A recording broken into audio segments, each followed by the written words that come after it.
Let us see the question. A projectile is projected at an angle 45 degree which is greater than 45 with an initial velocity is u. The time t at which its magnitude of horizontal velocity will equal to magnitude of vertical velocity is. तो यहाँ पर वो समय पूछा गया है, तो इस क्वेश्चन को पहले प्रोजेक्ट कर लेते हैं.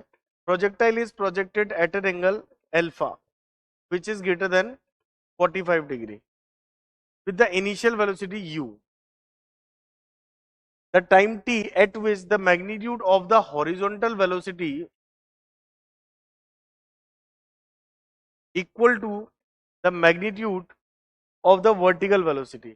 यानी उस समय जब मान लेते हैं ये v हो गया और ये एंगल दोनों का बराबर कब होगा, जब ये v रह गया तो ये हो जाए 45 डिग्री पर ऐसा होगा, तो यहां पर आ जाएगा ये दोनों वेलोसिटी इक्वल कर जाएंगी.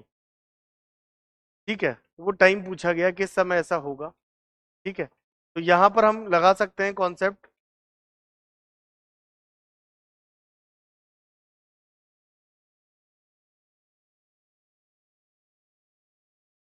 देखिए, तो यानी यहां हमने स्पीड u मान ली, ये angle alpha greater than 45 degree है, तो इसके कंपोनेंट कर लेंगे. यहाँ पर दोनों वेलोसिटीज इक्वल हो जाए जो 45 डिग्री पे ही संभव है, तो दैट इज v/√2 और यहाँ भी आ जाएगा v/√2. अब हम देखते हैं कि अगर ये इनिशियल स्पीड u है, ये हो जाएगा 2 cos अल्फा और ये हो जाएगा 2 sin अल्फा.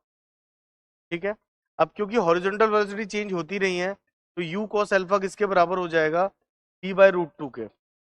और क्योंकि vertical initial velocity u sin alpha है जो घट के रह गई v/√2, तो यहाँ पर हम न्यूटन की इक्वेशन लगाएंगे. तो इस फॉर्मूले में आपका जो फॉर्मूला यूज होगा ना, वो ये वाला यूज करने वाले हैं कि किस समय पे ऐसा हो रहा है. फाइनल वर्टिकल वेलोसिटी हो जाती है v/√2 और इनिशियल वर्टिकल वेलोसिटी है u sin alpha minus g into T. तो gt को यहाँ ले आएंगे, u sin अल्फा माइनस हो जाएगा v/√2. ठीक है, अब यहाँ पर देखिए v की वैल्यू हम इक्वेशन नंबर 1 से निकाल सकते हैं और पुट कर सकते हैं. यहाँ पर u sin alpha minus v की जगह हम लिख सकते हैं q cos अल्फा इंटू √2 और ये भी क्या है आपका √2 से √2 कैंसिल आउट हो गया. तो यहाँ पर t का वैल्यू आ जाएगा, u कॉमन ले लेंगे, u/g ब्रैकेट में sin alpha minus cos alpha, u/g sin alpha minus cos alpha. तो जो सही आंसर होगा वो सी होगा.